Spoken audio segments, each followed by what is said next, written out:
अच्छा, और उनकी फसलों की आमतौर पर ये भी ज़रूरी सेक्टर में बड़ी शिकायत रहती है कि वो मुनासिब कीमत उन्हें नहीं मिल पाती, दरमियान में जो मिडिल मैन होते हैं वो बड़ा फ़ायदा उठा लेते हैं।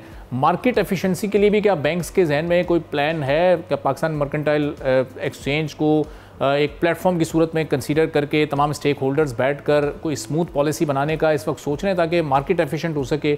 और जो प्राइस का मुख्तलिफ सूबों में एक इशू आता है कि हर क्रॉप की हर सूबे में एक अलग प्राइस होती है, उसको भी किसी एक पेज पर लाया जा सके।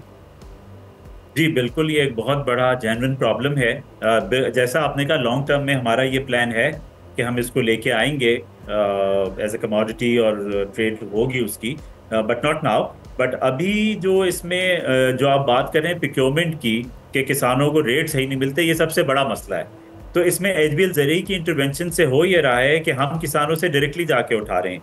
हम मिडिल मैन के पास जा ही नहीं रहे हैं। हम मिडिल मैन को बीच से, बेसिकली मिडिल मैन जो है वो सारा माल लेता था और फिर वो आगे किसान को जो भी रेट दे रहा उससे बहुत ज़्यादा वो आगे बेच रहा होता था। इस वजह से इसमें रेट में बड़े मसले आते थे।